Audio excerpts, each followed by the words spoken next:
after nearly 10 years of ownership of this car when it was only 5 years old, so it's about 15 now, we are about to sell it tomorrow to a new owner. We have no use for it anymore. We've upgraded and other cars are sort of occupying my attention. So this is the Citroen C4 and let's go for a final run in it before we say goodbye. This is the 2006 Citroen C4, the VTR model, with the 2-litre engine and all the fruit and a glass roof, which is closed today because it's a bit sunny and warm. But it does have all the fruit, like for instance the electric driver's seat with memory, which I'll just put in my position. No, it doesn't want to. Hang on, I'll start it up.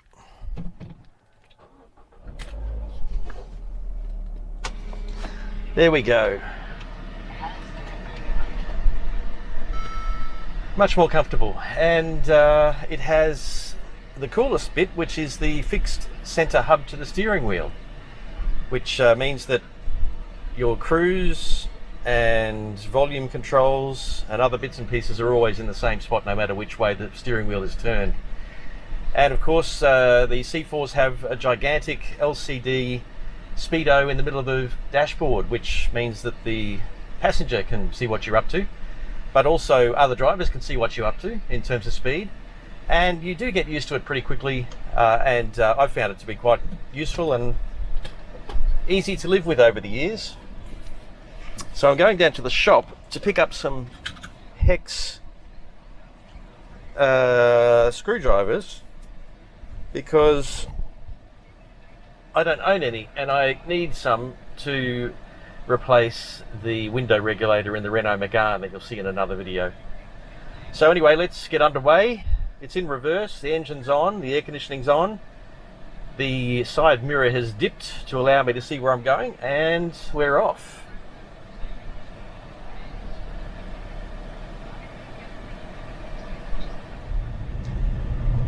Now, I bought this Citroen in 2011 because I had just changed jobs and needed a car that would handle a highway drive easily, and this one with its cruise 2-litre engine, it was beautiful to drive on the highway every day, and you could keep an eye on the speed pretty easily because of the large speedo in the middle of the screen, which I did find out was about 2 kilometres out of whack. So if I'm doing 2 kilometres over the limit, that's because I've done my own testing and found that it underreads just a fraction, or overreads just a fraction. And I enjoyed driving it.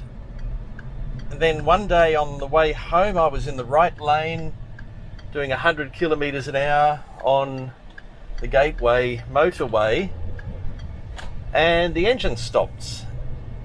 Thankfully, there was no traffic around. I was able to coast over to the emergency lane, in fact coast straight into an emergency bay, and then I used the starter motor in gear to sort of move back into that emergency bay properly, so I was out of the traffic. Anyway, it turned out that the car had done a timing belt at 150,000 kilometres, even though supposedly it had had that timing belt done at 100,000 kilometres at a dealer, no less. I've confirmed that when I went to do some investigating, and unfortunately the timing belt snapped, the engine collided internally and became unusable basically without an expensive rebuild. Unfortunately, I hadn't invested in a warranty on the used car that covered every single expense. It only covered up to I think $1,000, and this was easily going to outpace that. So in the end, I got an exchange engine from a wreckers out of another C4, a 2-litre. Thankfully, it was just a couple of states away and delivered up on a pallet to a local business that put it in for me. Did the clutch at the same time, and I think did the timing belt on it because it was out on the crate at the time too. And that engine has been going happily ever since. We've done the timing belt on that one again. And now the car is on 269,543 kilometres.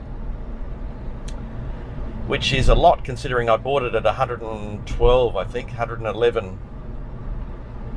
And it's really been a good car. I'm sad to sell it, but we really don't need as many cars as we have lying around. My son was interested in it, but he's moved on to other things now. So anyway, we have somebody ready to buy this tomorrow. Just got to give it a final wash and clean, and then we'll deliver it and do the paperwork. And it'll be out of our lives for just a few $1,000s. I bought it, I think it was 5 years old when I bought it, and I bought it for about 13,000, I think, or 12,000.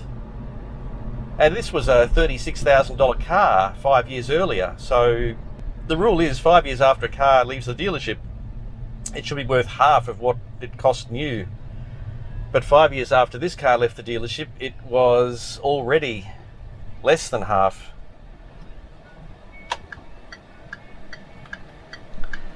So it was certainly a bargain, except for the fact that it then needed an engine costing around $1,500 a couple of years later, but nothing in the way of major problems since then. Had the clutch done.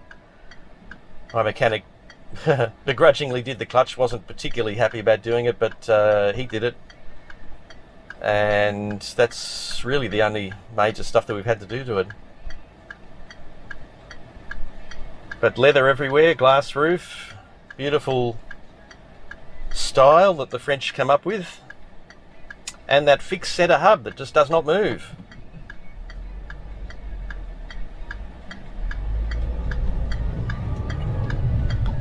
Being a manual, it's not as slick as an automatic. I'm just going around this queue of people lining up for very cheap petrol from a new station that's just opened. Incredibly cheap petrol. Anyway, I won't line up. But yes, it's been a great car. Air conditioning's needed a bit of work, I think. The paintwork has survived reasonably well. Mind you, it did live in a garage for the first few years, quite a few years, of that decade of ownership. It's only in the last few years it's had to sit outside, and the top of the mirrors have gone a bit funny, but the rest of it still looks okay.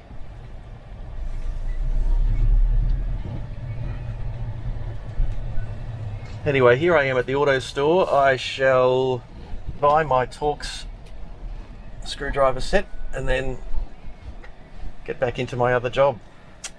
But that is where we leave it for the Citroen C4 on a trip down to the auto store on its penultimate day in my ownership.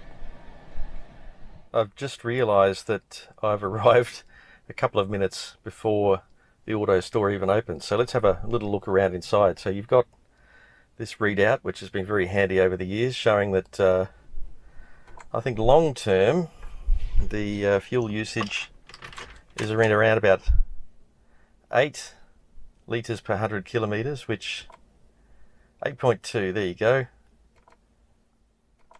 So 10.5 lately, I think I've reset it recently.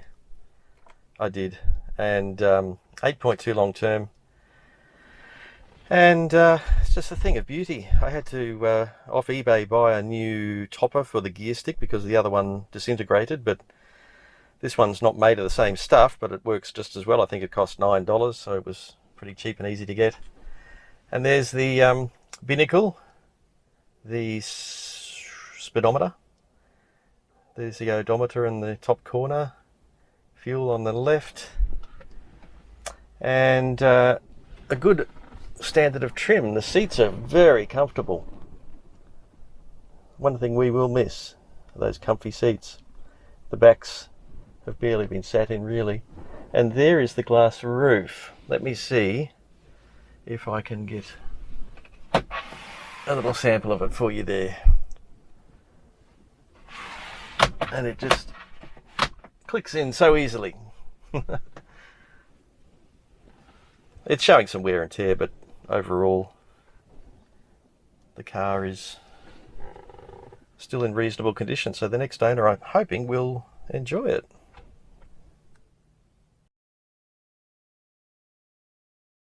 It's still dripping after a wash this morning, but here is the Citroen C4 that is about to take off to its new owner.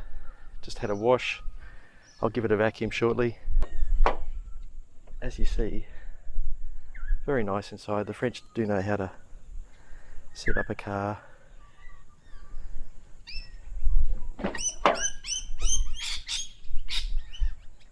Back's pretty clean, it won't do much of a vacuum at all. Very few people have been in there. Only problem we've had of late is the micro switch in the boot release, which I'm very careful with nowadays. Even shutting the door very carefully.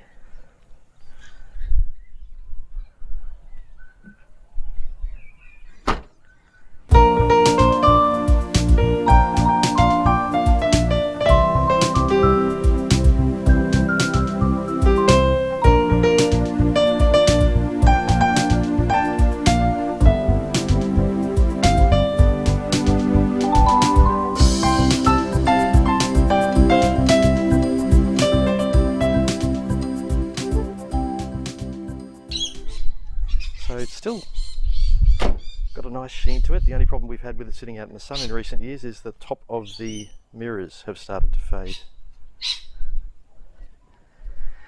And of course, being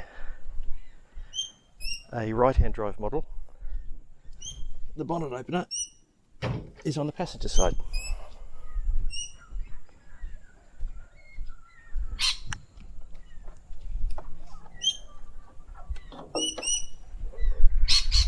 There we go.